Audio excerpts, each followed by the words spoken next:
Welcome to Anjali Media. Pakistani लोगों की बहुत सी बीमारियों में से एक बहुत ही अनोखी और अजीबोगरीब बीमारी है जिसमें उन्हें इस बात का खबत रहता है कि हमारा डीएनए क्या है। ज्यादातर पाकिस्तानी खुद को अरबों के साथ जोड़ने में बड़ा फख्र महसूस करते हैं और बहुत से पाकिस्तानी अपने नामों में अरबी नाम इस्तेमाल करना पसंद करते हैं। पाकिस्तान में आपको अरबों से ज्यादा कुरैशी, सैयद और इसी तरह से दीगर अरबी, तुर्की और सेंट्रल एशिया के ममालिक से अपना ताल्लुक जाहिर करने में बड़ा फख्र महसूस करते हैं। यानी अरबों से ज्यादा खुद को अरबी साबित करने का जुनून इन पर मुसल्लत रहता है, बिल्कुल इसी तरह से जिस तरह से अरबों से ज्यादा खुद को मुसलमान साबित करने का जुनून। तो एक इंटरव्यू में हसन निसार साहब ये फरमा रहे थे कि हम में से भारी अक्सरियत का डीएनए एक जैसा है। मेरा ये तकिया कलाम रहा, मेरे पिछले चैनल में जो थी हमारी होस्ट वो कहा करती थी आपका तकिया कलाम तुम्हारे तंग आके। मेरे याद है बहन भाई मुल्क से बाहर हैं तो हमने बड़ी कीमत दे के अपना डीएनए चेक कराया। अल्लाह का करोड़ करोड़ शुक्र है कि I don't belong to this place. महंगा काम था, हमने किया। मेरा डीएनए जो है वो बताता है कि सेंट्रल एशिया के साउथ से ताल्लुक है। अल्हम्दुलिल्लाह। वो करोड़ करोड़ अल्लाह का शुक्र अदा करते हैं कि उनका डीएनए सेंट्रल एशिया के किसी साउथ के मुल्क से साबित हुआ है क्योंकि उन्होंने अपना डीएनए टेस्ट करवाया है। तो सेंट्रल एशिया का जहां तक ताल्लुक है तो उसमें ये ममालिक आते हैं किर्गिस्तान, ताजिकिस्तान, तुर्कमानिस्तान और उज्बेकिस्तान। लेकिन अगर वो साउथ से ताल्लुक रखने की बात करते हैं तो उसमें तो फिर इंडिया, पाकिस्तान, नेपाल, श्रीलंका, मालदीव वगैरह ही शामिल हैं। लिहाजा हसन निसार साहब का डीएनए यहीं से साबित होता है। अल्लाह का करोड़ करोड़ शुक्र है कि I don't belong to this place. और वैसे भी डीएनए का ताल्लुक सिर्फ एक दो नस्ल से नहीं होता बल्कि बहुत दूर तक कदीम नस्लों से बनता है। इसी तरह का एक इशू जनाब कमर चीमा के साथ पेश आया। जरा मुझे ये बताइए कि आपका डीएनए कहाँ का है? देखिए मैडम, मैंने तो कभी चेक ही नहीं किया, ठीक है। फिर भी सर पता तो होगा ही ना, चेक करने की क्या जरूरत? मेरे फोर फादर्स, मेरे दादा, मेरे परदादा, जिस लैंड पे मैं हूँ, जहाँ से मेरी पैदाइश है, वहीं से हैं शुरू से। ना हम भारत से आए थे पाकिस्तान, ना हम कहीं और से आए थे, ठीक है। हम इसी सरजमीन, इसी धरती पे जो आखिरी रिकॉर्ड हमारा मिलता है वो यहीं का मिलता है। That's it. तो सर ये धरती तो भारत की थी ना, ये धरती तो भारत ही थी उस वो ठीक है, उस इलाके को ये कहा जाता था, ठीक है, but that does not mean कि ये भारत की।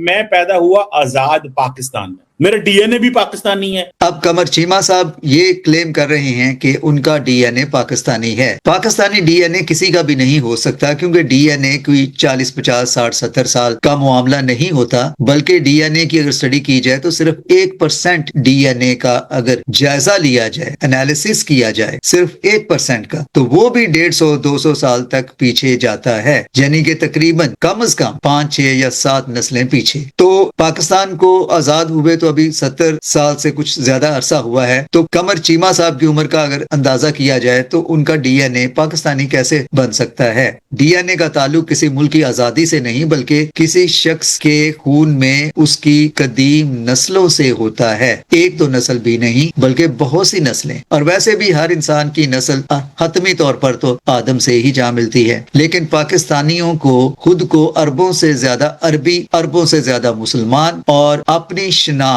हिंदुस्तान से नहीं, भारत से नहीं, ये खिता जिससे हम सब बिलोंग करते हैं, जो कभी भारत कहलाता था या हिंदुस्तान था, हम सब के एंसेस्टर्स इसी से वाबस्ता हैं। अगर इससे ना भी हो तो ज्यादा से ज्यादा इस खिते के आसपास के दीगर ममालिक से वाबस्ता हो सकते हैं, लेकिन खिता यही बनेगा। लेकिन हसन निसार साहब ये भी फरमा रहे हैं कि ये कैसे लोग हैं, इनमें कोई ग्रेस, कोई क्लास, कोई कैलिबर, और उस गलीज तरीन डीएनए का आगे जो बॉटम लाइन है वो हमारा सियासत। हिंदुस्तान के इस खिते का, सब कॉन्टिनेंट का डीएनए गलीज डीएनए है, इसीलिए पाकिस्तानी मुसलमान खुद को अरबों के साथ ही मंसूब करना मुनासिब समझते हैं। तो पाकिस्तानी कौम की ये एक नहायत ही ट्रेजेडी है कि वो इस बात को तस्लीम करने के लिए तैयार ही नहीं कि उनके आबाओ अजदाद, उनके पूर्वज, उनके एंसेस्टर्स का ताल्लुक दर हकीकत इसी खिते से ہے, لیکن وہ خود کو قریشی, سید, جیلانی, گیلانی, سعودی عرب میں سے کہیں زیادہ آپ کو پاکستان میں علوی, صدیقی, فاروقی, نقوی اور عربوں سے ریلیٹڈ اینسیسٹری سے جوڑنا پسند کرتے ہیں. حالانکہ اسلام میں ذات پات کا تو کوئی نظام نہیں, لیکن پھر بھی ان کو اپنی ذات یا اپنی شناخت اس خطے سے نہیں بلکہ عربوں سے, ترکوں سے, ازبکستان, تاجکستان اور اس طرح سے دیگر خطوں کے ساتھ جوڑنے کا شوق رہتا ہے. تو پاکستانی کوئی بھی ہو, چاہے جتنا مرضی زور لگا لے کہ میں اس خطے کو بلونگ نہیں کرتا, ہم سب اسی خطے کو ہی بلونگ کرتے ہیں. کوئی شخص اپنی اینسیسٹری سے بھاگ نہیں سکتا, اور ویسے بھی حقیقت ہے کہ کسی کی بھی اینسیسٹری پیورلی ایک جگہ سے وابستہ نہیں ہے. اس سائنس کا مطالعہ کرنے والے یہ دعویٰ کرتے ہیں کہ صرف ایک قبیلہ ایسا ہے, اور وہ یہودیوں کا قبیلہ ہے, اشکنازی یہودی, جو ایسٹ ایشیا میں ایک چھوٹا سا قبیلہ ہے یا گروہ ہے. چونکہ ان کا تعلق کبھی بھی دوسروں سے یعنی کہ آؤٹ سائیڈرز کے ساتھ نہیں رہا, اس لیے وہ ہی اپنی پیور اینسیسٹری قائم رکھے ہوئے ہیں. یعنی کوئی بھی اپنی پیور اینسیسٹری یا پیڈیگری کو کلیم اسی صورت میں کر سکتا ہے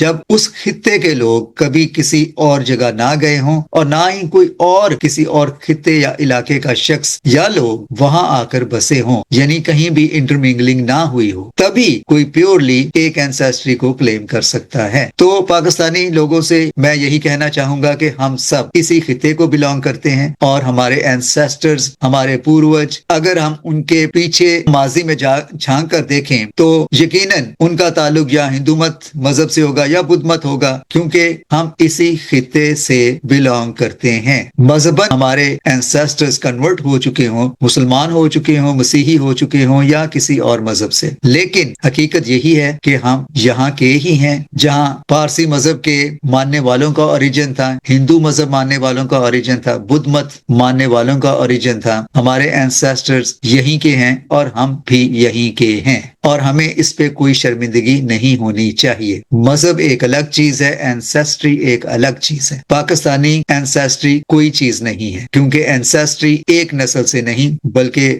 ماضی کی کئی نسلوں سے جڑی ہوتی ہے. تو آپ جتنا مرضی اپنی اس اینسیسٹری سے, اس شناخت سے بھاگیں, آپ بھاگ نہیں سکتے, چاہے جو مرضی دعویٰ کر لے کہ ہم عرب ہیں, ترک ہیں, یہ ہیں, وہ ہیں. ہم سب اسی انڈس ویلی کی اینسیسٹری سے ہی تعلق رکھتے ہیں, اور انڈس سیولائزیشن سے تعلق رکھنا کوئی شرمندگی کی بات نہیں, کیونکہ یہ قدیم ترین سیولائزیشنز میں سے ایک سیولائزیشن رہی ہے.